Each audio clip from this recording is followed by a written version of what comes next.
Hello बच्चों, चलो आज हम लोग का टॉपिक है ईथर। इससे पहले हम लोग एल्कोहल और फिनॉल कंप्लीट कर चुके हैं। तो आज स्टार्ट करते हैं, जैसा कि हम आपको बोले थे कि ईथर स्टार्ट करेंगे। तो चलो आज स्टार्ट करते हैं। ईथर क्या होता है, ईथर कितने प्रकार का होता है, कितने प्रकार के रिएक्शन में भाग लेता है, हम कैसे ईथर का निर्माण कर सकते हैं और ईथर की मदद से और कौन कौन कंपाउंड्स का निर्माण किया जा सकता है। तो सारी चीज़ों के बारे में डिस्कस करेंगे डिटेल्स में। तो जल्दी से आप तैयार होकर बैठ जाओ और उसके बाद ध्यान से देखो और समझो और साथ में लिखो भी। तो चलो स्टार्ट करते हैं हम अपना आज का प्यारा सा टॉपिक ईथर। ईथर देखो, ये ईथर होता क्या है। तो सबसे पहले इसको हम डिफाइन करें अगर, तो लिख सकते हैं कि ether is the compound, ether is the organic compound, organic compound in which divalent oxygen is attached with two alkyl और एराइल ग्रुप। तो ईथर एक ऐसा कार्बनिक यौगिक है जिसमें डाईवैलेंट ऑक्सीजन एल्काइल या एराइल समूह से जुड़ा हुआ रहता है। अब देखो यहाँ पे डाईवैलेंट ऑक्सीजन आया है, इसका क्या मतलब है बच्चों। तो देखो ध्यान से, इधर एकदम क्लियर हो जाएगा। ऑक्सीजन का एटॉमिक नंबर 8, ओके, और इसका इलेक्ट्रॉनिक कॉन्फ़िगरेशन करोगे तो क्या आएगा 2 and 6। मतलब इसके अभी वैलेंस सेल में कितने इलेक्ट्रॉन है, 6 इलेक्ट्रॉन है।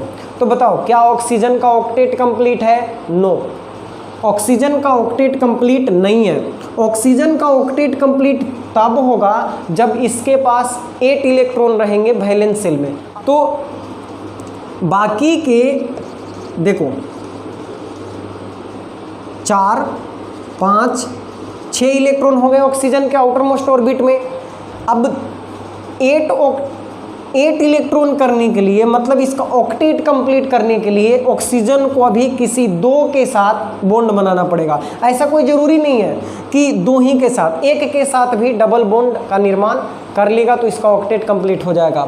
तो अगर ऑक्सीजन मान लो इधर कोई एक कंपाउंड एटम है, इधर कोई एटम है, इसके साथ 1 इलेक्ट्रॉन और इसके साथ 1 इलेक्ट्रॉन का शेयरिंग करके क्या करता है, बॉन्ड बना लेता है। तो बताओ अब इसका ऑक्टेट कंप्लीट हो गया ना।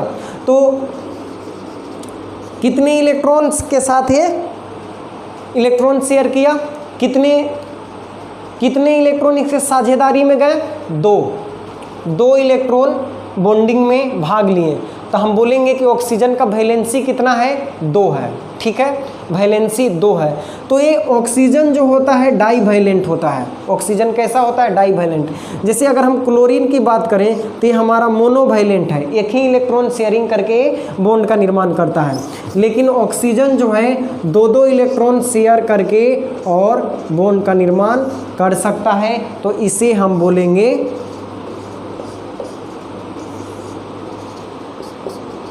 Divalent oxygen. ठीक है, तो जब ये डाईवैलेंट ऑक्सीजन, बच्चों ध्यान देना,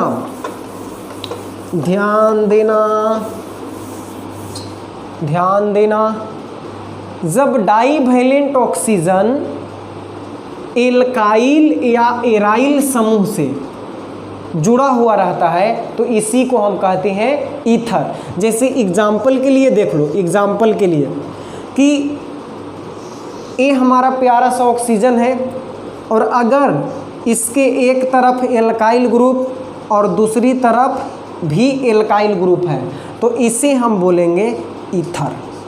क्या बोलेंगे बच्चों, ईथर बोलेंगे। ओके, उसके बाद देखो अगर इसके एक तरफ एल्काइल ग्रुप है और दूसरी तरफ एराइल ग्रुप है तो इसको भी हम बोलेंगे ईथर। और अगर इसके दोनों तरफ कोई एराइल ग्रुप जुड़ा हुआ है तो इसे भी हम बोलेंगे ईथर। समझ गए? तो ether is a organic compound. Ether एक कार्बनिक यौगिक है जिसमें डाईवैलेंट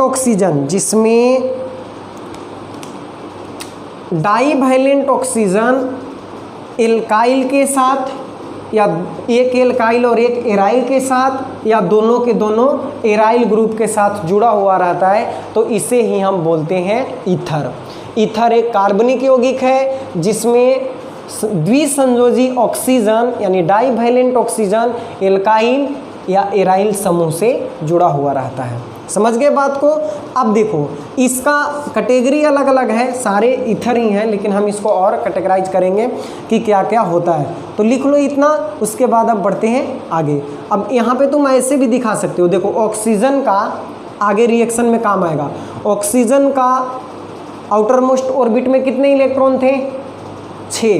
6 में से बताओ, एक यहाँ और एक यहाँ बॉन्ड बना लिया तो बाकी कितना बच गए? 4 बचे ना। यानी ईथर में 2 लॉन पेयर उपस्थित रहेगा। ध्यान रखना, हर जगह हम ऐसे दिखा सकते हैं, नहीं भी दिखा सकते हैं, अंडरस्टूड है, समझ लेंगे हम। ठीक, तो चलो लिखो इसको। अब बढ़ते हैं यहाँ से आगे। तो देखो अब हम आगे देखते हैं classification of ether. Classification of ether, ether का वर्गीकरण। ईथर का वर्गीकरण मतलब कितने प्रकार का ईथर हो सकता है। तो ध्यान दो, सबसे पहला जो होगा उसे हम बोलते हैं सिंपल या symmetrical ether. Symmetrical ether, simple या सिमेट्रिकल ईथर। अब ये क्या होता है बच्चों? तो देखो हम जो ईथर लिख रहे थे इसमें एक डाईवैलेंट ऑक्सीजन था और इसके दोनों तरफ एल्काइल या एराइल ग्रुप जुड़े हुए थे। तो अगर इसके दोनों तरफ के ग्रुप सेम हो तो उसे हम बोलेंगे सिंपल या सिमेट्रिकल ईथर। यानी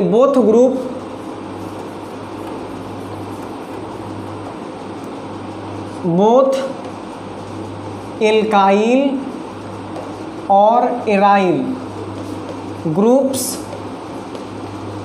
आर सेम।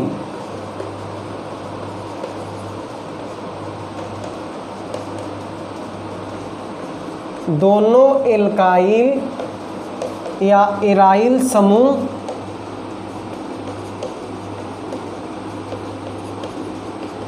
समान होते हैं। मतलब हो क्या हुआ इसका? देखो वैसा ईथर अगर एग्जाम्पल में लिखे हम इसको तो देखो ये R1 है, ऑक्सीजन है और R2 है। तो अगर हमें सिमेट्रिकल ईथर या सिंपल ईथर बनाना है तो हम क्या करेंगे, यहाँ पे R1 इक्वल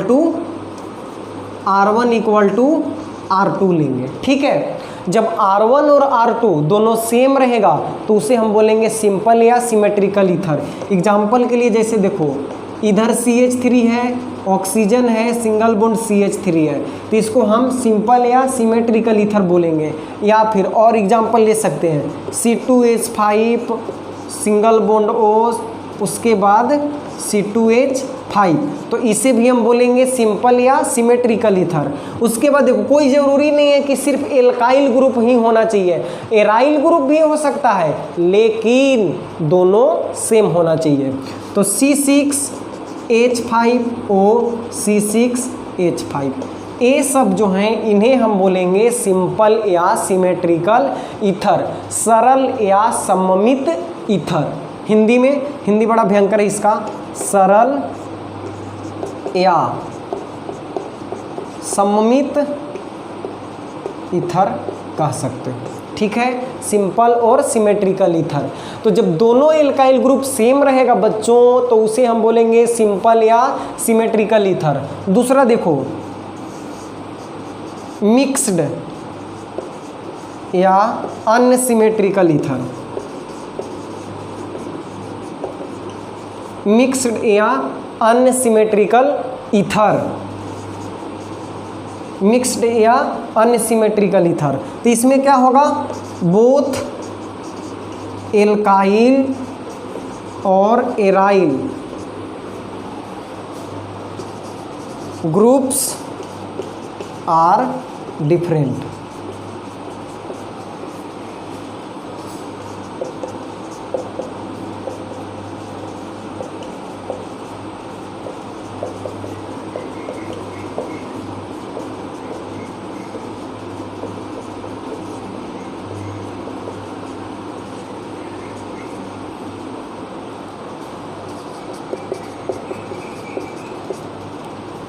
दोनों एल्काइल या एराइल समूह भिन्न भिन्न होते हैं। मिक्स्ड या अनसिमेट्रिकल ईथर किसे कहेंगे, बोथ एल्काइल और एराइल ग्रुप्स आर डिफरेंट।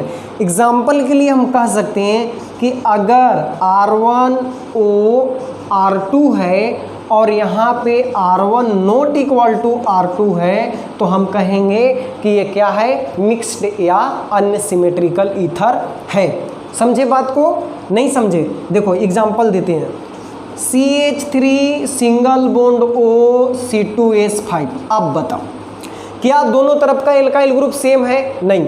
जब दोनों तरफ का एल्काइल ग्रुप सेम नहीं है तब हम इसे बोलेंगे अनसिमेट्रिकल ईथर या मिक्स्ड ईथर। समझ गए? अच्छा, अब एक और एग्जांपल लेते हैं, C2H5 single bond O C3H7। इसे भी हम क्या बोलेंगे, मिक्स्ड या अनसिमेट्रिकल ईथर बोलेंगे, क्योंकि दोनों तरफ का एल्काइल ग्रुप बच्चों डिफरेंट है, अलग है।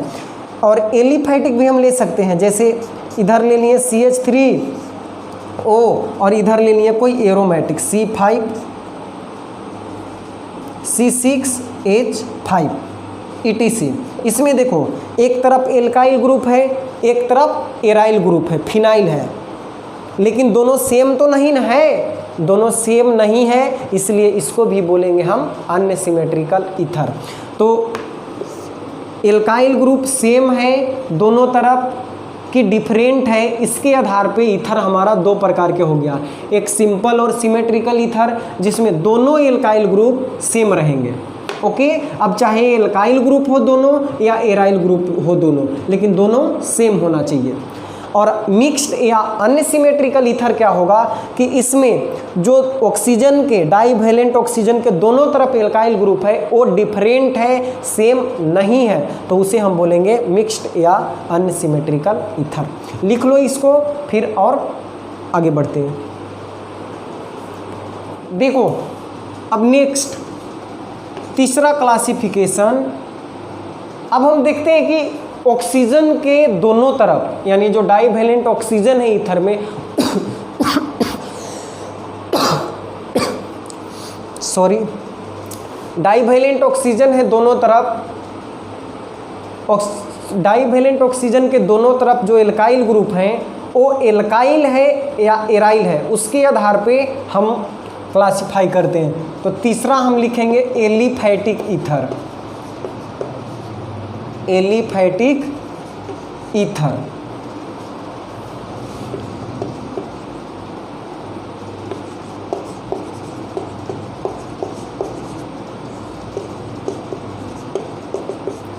एलिफैटिक ईथर देखो, both the groups are alkyl, मतलब ईथर सॉरी ऑक्सीजन के दोनों ओर के ग्रुप R1O R2 और R1 और R2 दोनों अगर एल्काइल ग्रुप है, मतलब methyl, ethyl, propyl, aliphatic hydrocarbon है, तब हम कहेंगे कि क्या है, ए एलिफैटिक ईथर है। जैसे एग्जाम्पल के लिए देख लो, CH3O CH3 ये दोनों क्या है, एल्काइल ग्रुप है, मिथाइल है, तो ये हो गया हमारा क्या, ये हो गया हमारा एलिफैटिक ईथर।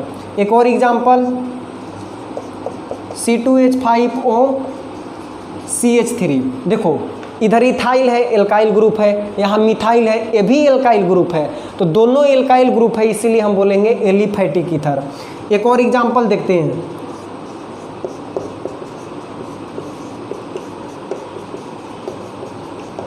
इसमें देखो तो ये क्या है, एल्काइल ग्रुप है, ये भी क्या है, एल्काइल ग्रुप है, तो ये हमारा हो गया एलिफैटिक ईथर। अब एक चीज़ ध्यान रखना, कोई ज़रूरी नहीं है कि दोनों एल्काइल ग्रुप सेम हो। ऐसे हम बोलेंगे दोनों एल्काइल ग्रुप सेम है तो सिमेट्रिकल ईथर हो गया, ये डिफरेंट है तो अनसिमेट्रिकल ईथर हो गया, ये भी डिफरेंट है तो अनसिमेट्रिकल ईथर हो गया। लेकिन हमें अभी देखना है कि एलिफैटिक है कि एरोमेटिक है, तो दोनों एल्काइल ग्रुप एलिफैटिक है, इसलिए ये एलिफैटिक ईथर है। यहाँ पे दोनों एलिफैटिक है, इसलिए ये सब क्या है, एलिफैटिक ईथर है।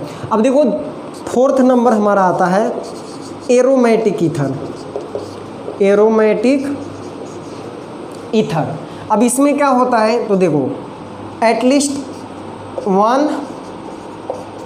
वन और बोथ ग्रुप्स आर एराइल, मतलब क्या हो सकता है, फिनाइल हो सकता है, बेंजाइल हो सकता है, और कोई और अदर ऑर्गेनिक एरोमेटिक कंपाउंड हो सकता है। तो अगर दोनों के दोनों एल्काइल ग्रुप या दोनों में से कोई एक भी, दोनों के दोनों या दोनों में से कम एक भी एरोमेटिक हाइड्रोकार्बन रहता है, तो फिर हम उसे बोलेंगे एरोमेटिक ईथर। जैसे R1O और AR, ऐसे लिख सकते हैं, R1 हटा दो, ROAR, तो इसे हम क्या बोलेंगे, एरोमेटिक ईथर, क्योंकि यहाँ पे क्या है, एक एरोमेटिक कंपाउंड जुड़ा हुआ है। या फिर AROAR, दोनों तरफ एरोमेटिक है, तो भी हम क्या बोलेंगे, तो भी हम बोलेंगे इसको एरोमेटिक ईथर बोलेंगे। एग्जाम्पल के लिए देखो C6H5O C6H5, दोनों तरफ एरोमेटिक कंपाउंड है, फिनाइल ग्रुप है, तो ये हो गया हमारा एरोमेटिक ईथर। उसके बाद C6H5O C2H5, दोनों तरफ तो एरोमेटिक नहीं है, ये तो एलिफैटिक हाइड्रोकार्बन है, लेकिन ये क्या है, ये हमारा एरोमेटिक है, फिनाइल ग्रुप है। तो एक तरफ भी अगर कोई एरोमेटिक कंपाउंड जुड़ा रहे ऑक्सीजन के, तो इसको हम बोलेंगे एरोमेटिक ईथर। समझ गए? तो ईथर जो है एरोमेटिक है कि एलिफैटिक है, ये हम डिसाइड करेंगे कि डाइवैलेंट ऑक्सीजन के दोनों तरफ अगर एल्काइल ग्रुप जुड़ा हुआ हो, एल्काइल ग्रुप, तब हम बोलेंगे कि ये एलिफैटिक ईथर है, और कम से कम एक और या दोनों और एरोमेटिक कंपाउंड जुड़ा हुआ रहेगा, तब हम उसे बोलेंगे बच्चों एरोमेटिक ईथर। तो लिखो, एक और बताते हैं साइक्लिक ईथर, उसके बाद फिर हम नोमेनक्लेचर में चलेंगे। लिख लो, देखो लास्ट एक बता रहे हैं साइक्लिक ईथर, पांचवा साइक्लिक ईथर। अब ये क्या होता है, तो इसमें बच्चों क्या होता है कि हमारा जो ऑक्सीजन है ना, वो रिंग का पार्ट होता है। Oxygen is the part of ring, oxygen ring का पार्ट होता है। जैसे हम आपको एग्जांपल दे रहे हैं, देखो यहाँ पे देखो, तो ऑक्सीजन जो है सीधे कहाँ जा रहा है, रिंग में आ जा रहा है, तो इसका नाम है ऑक्सीरेन। ऑक्सीरेन, ठीक है, क्या नाम है इसका, इसका कॉमन नेम है ऑक्सीरेन। या फिर जैसे मान लो हमारे पास एक कंपाउंड है ए, इसमें भी ऑक्सीजन क्या है, रिंग का पार्ट है, एक साइक्लिक चेन बन रहा है, इसका नाम है बच्चों ऑक्सीटेन। ऑक्सीटेन याद रखना, पूछ लेते हैं एग्जाम में, ये क्या है, ऑक्सीरेन है, ये ऑक्सीटेन है। एक इम्पोर्टेंट कंपाउंड बताते हैं आपको, इसका ये देखो इस कंपाउंड में भी 4 कार्बन है और एक ऑक्सीजन है, ठीक है, और ऑक्सीजन रिंग का पार्ट है, तो ये भी एक प्रकार का क्या हो गया, साइक्लिक ईथर हो गया, और इसका नाम है बच्चों फ्यूरोन। क्या नाम है? फ्यूरोन नाम है, फ्यूरोन। अब उसके बाद देखो एक ही कंपाउंड है, इसका नाम है टेट्रा हाइड्रोफ्यूरोन। ओके, तो ये सब जो कंपाउंड है ना, ये सारे के सारे कंपाउंड साइक्लिक हैं, साइक्लिक ईथर इन्हें हम बोलेंगे, क्योंकि सब में जो ऑक्सीजन है वो रिंग का पार्ट है। तो जब ऑक्सीजन रिंग का पार्ट रहेगा तो उसे हम बोलेंगे साइक्लिक ईथर। आई होप समझ गए होंगे। तो देखो फिर से एक बार रिकॉल करवाते हैं। ईथर कहते किसको है?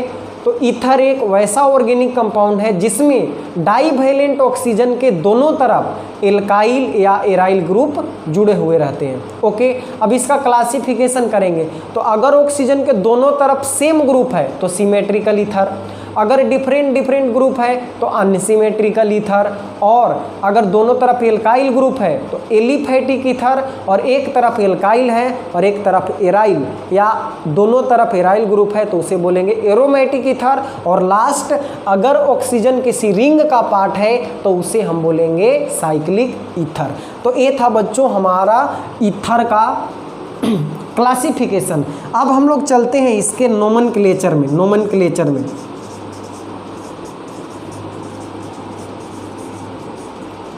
यानी डायरेक्ट छोटा सा वर्ड में लिखो, naming of ether. Naming of ether, ether का नाम कैसे लिखेंगे हम? तो एकदम इजी है। देखो 2 तरीका से लिखते हैं हम लोग नाम किसी भी कंपाउंड का, किसी भी ऑर्गेनिक कंपाउंड का। एक तो होता है कॉमन नेम, और दूसरा होता है IUPAC नेम,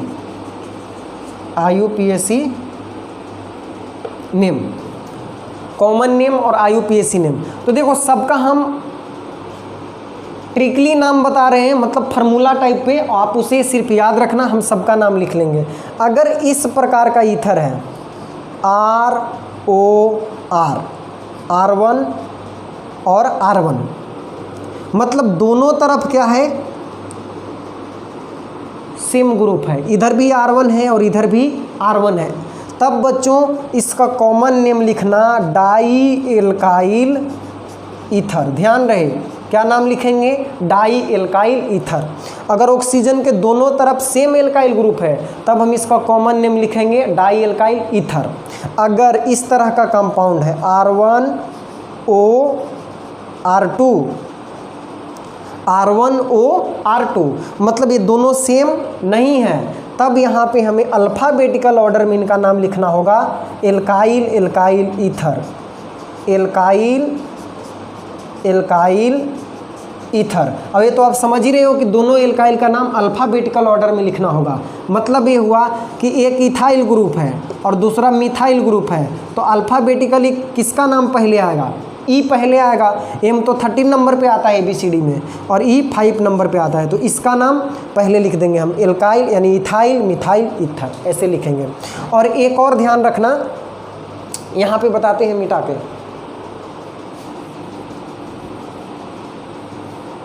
देखो अगर ऐसा है ROAR, मतलब एक तरफ एल्काइल है और एक तरफ एराइल है, तब आपको नाम लिखना पड़ेगा एल्काइल एराइल ईथर। अब कोई ज़रूरी नहीं है कि एराइल बाद में ही हो, अल्फ़ाबेटिकली अगर इसका नाम पहले आ रहा है तो पहले लिखेंगे, बाद में आ रहा है तो बाद में लिखेंगे। तो ये 3 तरह का कंपाउंड आपको मिलेंगे, तो कॉमन नेम तीनों का अलग अलग होगा। अगर दोनों तरफ एल्काइल ग्रुप सेम है तो डाई एल्काइल ईथर, अलग अलग है तो एल्काइल एल्काइल ईथर, और अरे एक तरफ एल्काइल है और दूसरी तरफ एराइल है तब लिखेंगे एल्काइल एराइल ईथर। और IUPAC नेम सबका एक ही होगा, क्या होगा, एल्कोक्सी एल्केन। ठीक है, अब इसका एक थोड़ा सा फार्मूला टाइप हम बताते हैं कि कैसे लिखेंगे एल्कोक्सी एल्केन। जैसे मान लो कि हमारे पास R1O R2 है, ठीक है, R1O R2, तो हम क्या करेंगे कि इनमें से किसी एक एल्काइल को ऑक्सीजन के साथ अटैच कर लेंगे, ठीक है। किसी एक एल्काइल को ऑक्सीजन के साथ कंबाइन कर लेंगे और इसका नाम लिखेंगे एल्कोक्सी। क्या लिखेंगे? एल्कोक्सी। और जो दूसरा एल्काइल ग्रुप बच गया इसका नाम लिख देंगे हम एल्केन। लेकिन यहाँ पे एक चीज़ ध्यान देने वाली है कि कौन सा एल्काइल ग्रुप को हम ऑक्सीजन के साथ कंबाइन करेंगे और किसको हम अलग रखेंगे। तो देखो, जो छोटा रहेगा ना, जिसमें कार्बन की संख्या कम रहेगा, उसे आप ऑक्सीजन के साथ अटैच करोगे। तो हम दिखाए हैं कि R1 जो है वो छोटा है किससे? R2 से। तो R1 को हम ऑक्सीजन के साथ अटैच करके इसका नाम लिखेंगे एल्कोक्सी, और जो बच गया उसका नाम लिखेंगे एल्केन। तो ये है हमारा नोमेनक्लेचर का तरीका। तो चलो इसको हम एग्जाम्पल करते हैं इस पर, तो क्लियर हो जाएगा। कुछ कंपाउंड का नाम लिखते हैं और आपको सिखाते हैं। जानते तो होगे पहले से, पढ़ना 11th में सब।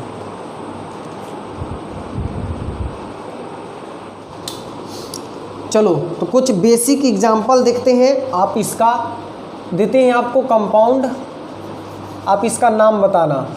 जैसे CH3OCH3, CH3OC2H5, C2H5OC2H5,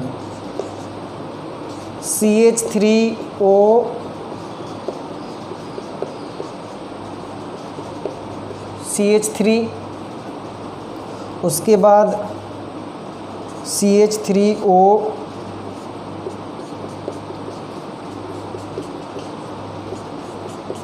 देखो ये 4-5 कंपाउंड है। इसका यहाँ पे आपको लिखना है कॉमन नेम और इधर लिखना है IUPAC नेम, IUPAC नेम। चलो फटाफट करते हैं इसका। आपके लिए 5 मिनट, फटाफट कॉपी पे लिखो इसका नाम।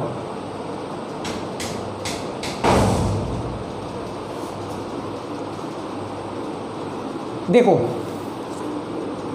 इधर मिथाइल और इधर भी मिथाइल, यानी दोनों तरफ क्या? Same group. तो सेम ग्रुप तो हम बोले थे डाई एल्काइल ईथर लिखेंगे।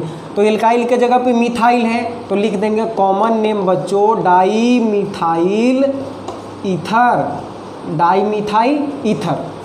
लेकिन जब IUPAC नेम का बात आता है तो हम बोले थे कि एक मिथाइल को किसके साथ कंबाइन करना? ऑक्सीजन के साथ। किसको? जो कम रहेगा, छोटा रहेगा। तो यहाँ तो दोनों बराबर है, दोनों एक ही कार्बन का है, तो दोनों में से किसी एक को ऑक्सीजन के साथ कंबाइन कर लो और इसका नाम लिखो एल्कोक्सी। यानी एल्काइल के जगह पे मीथेन है, मिथाइल है, तो हो जाएगा मिथोक्सी, मिथोक्सी। और जो बच गया इसको लिखेंगे एल्केन यानी मीथेन।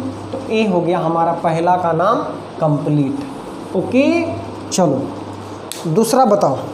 दूसरा, इधर देखो मिथाइल और इधर 2 कार्बन का है तो इथाइल। तो अब इसका नाम अल्फ़ाबेटिकल ऑर्डर में लिखेंगे एल्काइल, एल्काइल ईथर। तो पहले ई बाद में एम, तो होगा इथाइल, मिथाइल और ईथर।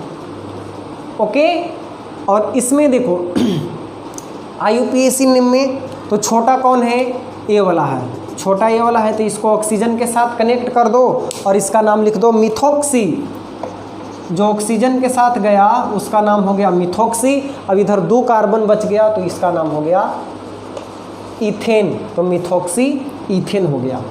समझ गए? अब इसमें देखो इधर इथाइल और इधर भी इथाइल, दोनों तरफ इथाइल ग्रुप है। तो जब दोनों तरफ इथाइल ग्रुप है तो क्या लिखोगे? डाई इथाइल ईथर, और उसके बाद इसके साथ ऑक्सीजन को कंबाइन कर दो क्योंकि दोनों सेम है किसी एक के साथ। तो क्या हो जाएगा? Ethoxy ethane. समझ पा रहे हो? एकदम इजी है। अब इसमें देखो ये मिथाइल है और ये आइसोप्रोपाइल है। तो मिथाइल आइसोप्रोपाइल नाम क्या होगा? Methyl isopropyl. ईथर। अब बोलोगे कि इसका नाम तो आई से शुरू हो रहा है, इसका एम से आई पहले होना चाहिए था, क्योंकि ABCD में 9 पे आता है, अब एम कहाँ पे आता है, 13 पे आता है। तो बच्चों नॉर्मल आइसोनियो जो लगाते हैं उसको हम अल्फ़ाबेट में कंसीडर नहीं करते। हम देखेंगे इसका जो पहला नाम है पी, तो पी कहाँ पे आता है, 16 पे आता है। ठीक है, तो इसीलिए पहले हम मिथाइल लिखें फिर प्रोपाइल लिखें। तो मिथाइल आइसोप्रोपाइल ईथर।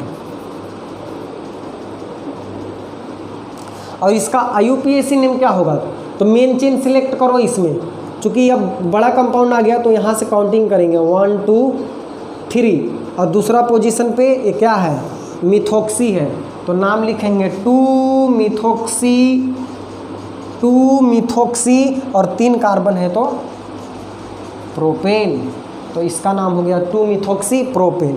अब इसमें देखो इधर मिथाइल, अब इधर क्या टर्शियरी ब्यूटाइल है नहीं, टर्शियरी कार्बन 1 2 3 4 कार्बन तो ब्यूटाइल, और ये 3 डिग्री कार्बन से ऑक्सीजन जुड़ा है तो ये टर्शियरी कार्बन हो गया। तो मिथाइल टर्शियरी ब्यूटाइल, तो पहले ब्यूटाइल लिखेंगे, मतलब पहले हो जाएगा हमारा टर्शियरी ब्यूटाइल, उसके बाद मिथाइल और उसके बाद ईथर। लेकिन जब IUPAC नेम होगा तो एक मेन चेन सेलेक्ट करेंगे 1 2 3। अब देखो 2 पे मिथॉक्सी और 2 पे मिथाइल, तो नाम लिखेंगे 2 मिथॉक्सी 2 मिथाइल और उसके बाद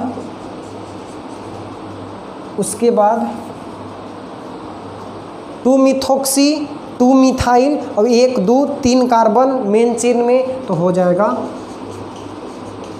प्रोपेन। अब बोलोगे मिथॉक्सी और मिथाइल दोनों एम से शुरू हो रहा है, तो दिमाग लगाओ METH यहाँ तक तो सेम है, यहाँ पे O है यहाँ पे Y है, तो O पहले आया। ठीक है, तो मिथॉक्सी 2 मिथाइल प्रोपेन। तो ये हो गया इसका कुछ कंपाउंड का नाम जो आप आसानी से लिख सकते हो। तो पहले पीछे करके क्वेश्चन लिख लो, फिर आगे करके नाम लिख लो, समझ गए।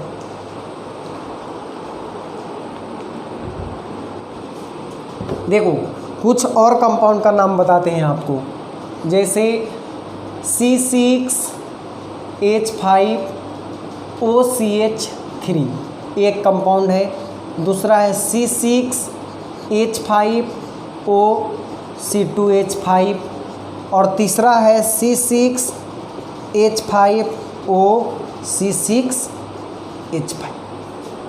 अब इसका हमें लिखना है कॉमन नेम और IUPAC नेम। तो बच्चों नाम तो हम लिख देंगे, लेकिन चलो इसका पहले स्ट्रक्चर बनाते हैं हम, ठीक ना, तो ज़्यादा समझ में आएगा। C6H5 है यानी बेंजीन रिंग है और OCH3 इसमें जुड़ा हुआ है। एक हाइड्रोजन हटाएं, C6H6 पूरा बेंजीन हो जाता, इसमें से एक हाइड्रोजन हटाएं यहाँ से और उसके बाद OCH3 जोड़ दिए। अब आप आराम से इसका नाम लिख सकते हो। इसमें देखो बेंजीन रिंग है और OC2H5 जुड़ा हुआ है, और यहाँ पे देखो दोनों बेंजीन रिंग है।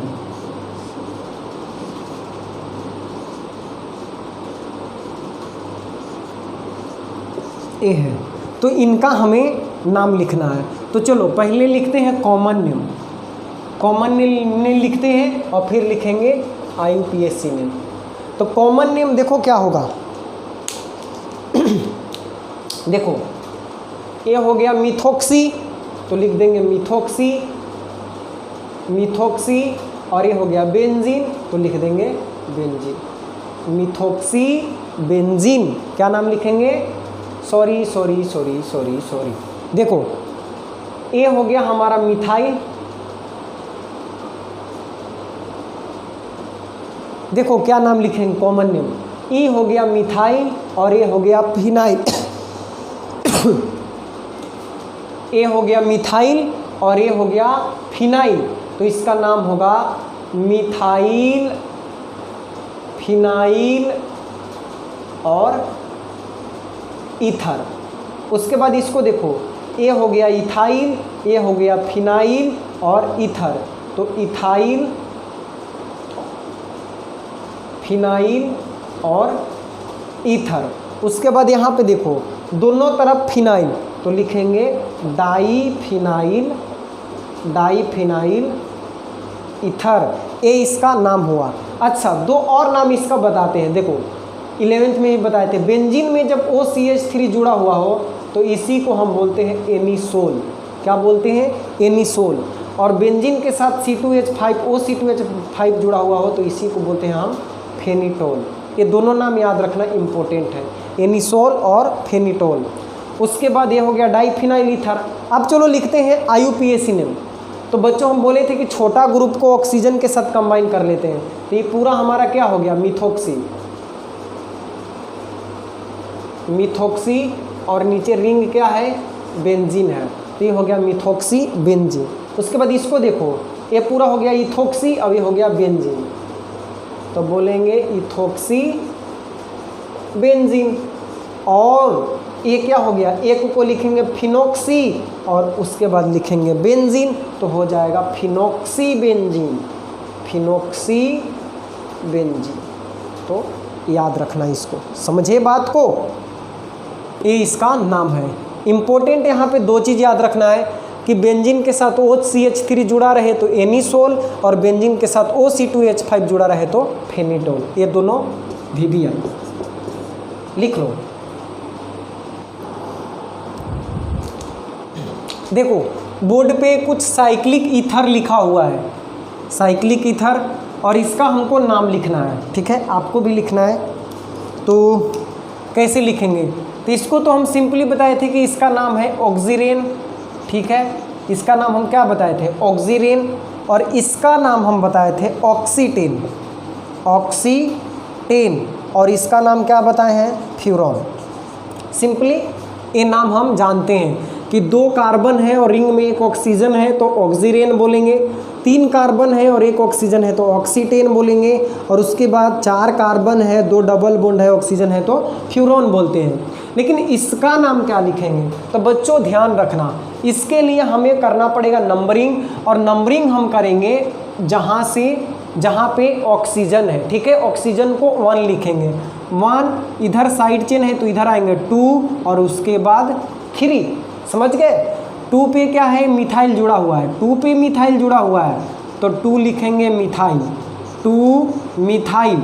और ये बताओ इसका पूरा नाम क्या था? ऑक्सीरेन, तो लिख देंगे ऑक्सीरेन, तो 2 मिथाइल ऑक्सीरेन हो जाएगा। ओके, फिर देखो यहाँ पे लिखेंगे 1 2 3, तो 2 पे मिथाइल और 3 पे मिथाइल, तो 2,3 डाईमिथाइल, 2,3 डाईमिथाइल। और उसके बाद ये क्या है? ऑक्सीरेन है, तो लिखेंगे ऑक्सीरेन। समझ गए? अब यहाँ देखो 1, उसके बाद 2, उसके बाद 3, तो इधर भी इथाइल और इधर भी इथाइल, तो लिखेंगे 2,3 डाई इथाइल ऑक्सीरेन। ये हो गया ऊपर वाले का नाम। समझ गए? अब देखो ये ऑक्सीटेन हो गया, मतलब ये इतना ऑक्सीटेन होगा, और यहाँ से काउंटिंग करेंगे 1 2 3 4, तो 2 पे मिथाइल आया तो लिखेंगे 2 मिथाइल और हो जाएगा ऑक्सीटेन। ओके, यहाँ देखो 1 2 3 4, तो 2 पे मिथाइल और 3 पे इथाइल, तो लिखेंगे 3 इथाइल अल्फ़ाबेटिकली। देखो 2 पे भले ही मिथाइल आया है लेकिन अल्फ़ाबेटिकली नाम पहले इथाइल लिखाएगा, तो 3 इथाइल 2 मिथाइल और उसके बाद ऑक्सीटेन हो जाएगा। समझ गए? यहाँ देखो फ्यूरॉन है तो ये हो जाएगा 2 मिथाइल फ्यूरॉन, और इसका नाम याद रखना बच्चों, इसका नाम है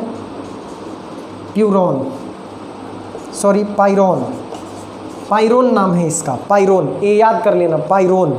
समझ गए? तो इस तरह से हम साइक्लिक ईथर का नाम लिखेंगे। अब चलो देख लेते हैं थोड़ा सा इसमें आइसोमेरिज्म के ईथर जो है कितने प्रकार का आइसोमेरिज्म शो करता है, और नेक्स्ट लेक्चर में फिर हम लोग पढ़ेंगे प्रिपरेशन ऑफ ईथर। अगला टॉपिक है हमारा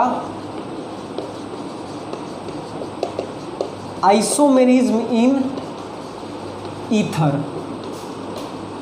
ईथर में समवयवता।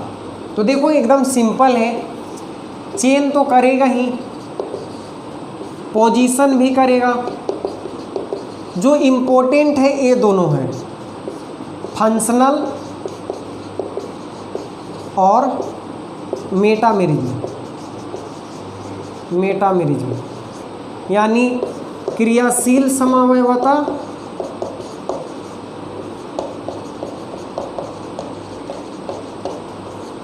और मध्यावयवता। तो ये दोनों तो समझ रहे हो, कार्बन के चेन में अंतर हो जाएगा तो चेन आइसोमर्स हो गया, पोजीशन में अंतर हो गया, मिथॉक्सी समूह के पोजीशन में अंतर कर देंगे तो पोजीशन आइसोमर्स हो गया। ये दोनों समझने वाला है, फंक्शनल आइसोमर और मेटामेरिज्म। चैप्टर जिस दिन हम स्टार्ट किए थे उस दिन बताए थे कि हम लोग एल्कोहल फिनॉल को एक साथ इसलिए पढ़ते हैं क्योंकि एल्कोहल में भी हमें OH ग्रुप ही पढ़ना है और फिनॉल में भी OH ग्रुप ही पढ़ना है। ये एल्काइल से जुड़ा रहता है और ये एराइल से जुड़ा रहता है, बेंजीन से। लेकिन ईथर को क्यों साथ में पढ़ते हैं? तो देखो हम बोले थे कि एल्कोहल एंड ईथर एक दूसरे का फंक्शनल आइसोमर्स होते हैं। Alcohol and ethers are functional isomer to each other. मतलब मोनोहाइड्रिक एल्कोहल जो होते हैं, मोनोहाइड्रिक एल्कोहल वो ईथर के साथ क्रियाशील समवयवता शो करते हैं। अब मध्यावयवता किसको कहते हैं बच्चों? तो देखो इसमें same molecular formula, same molecular formula but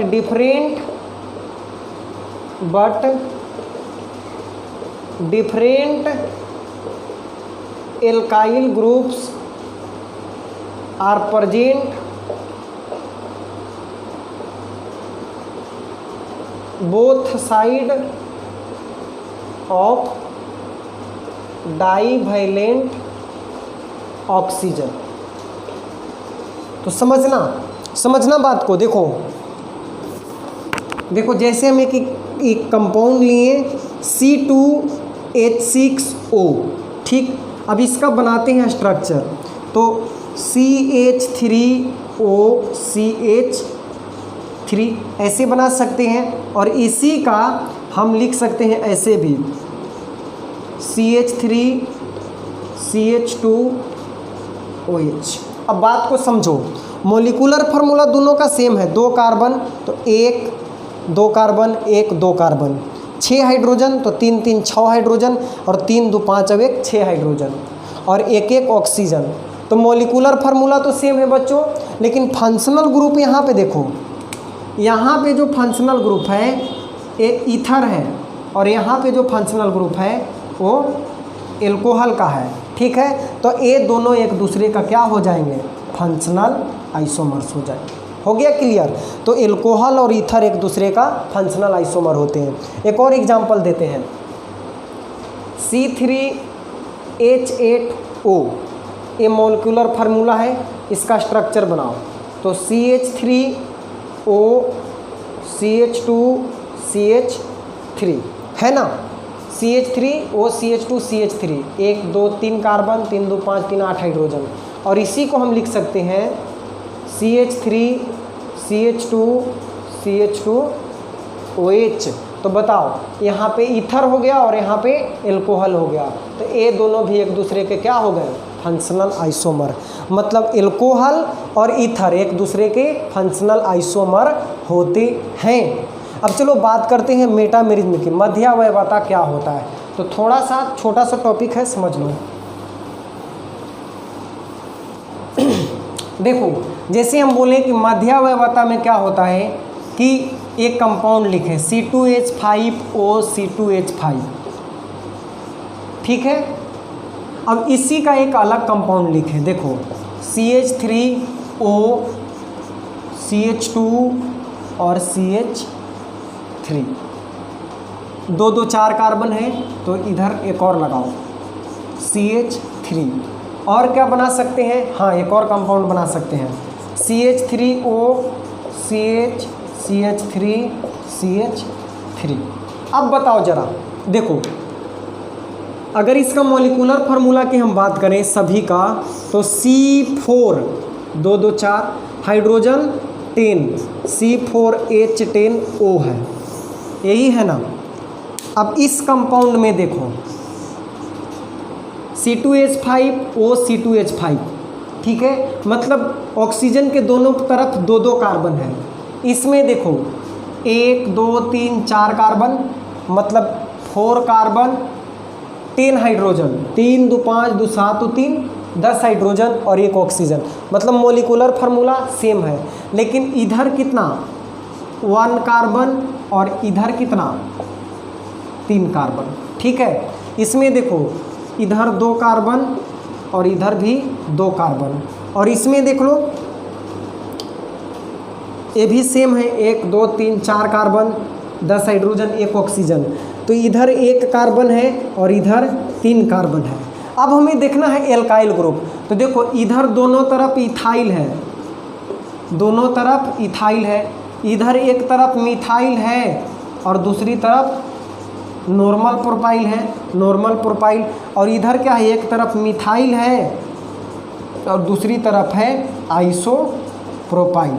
तो बच्चों अगर मॉलिक्यूलर फार्मूला सेम हो, मॉलिक्यूलर फार्मूला सेम हो, लेकिन डाईवैलेंट ऑक्सीजन के दोनों ओर एल्काइल ग्रुप अलग अलग हो सभी कंपाउंड में, तो हम सभी को बोलेंगे एक दूसरे का मेटामर्स।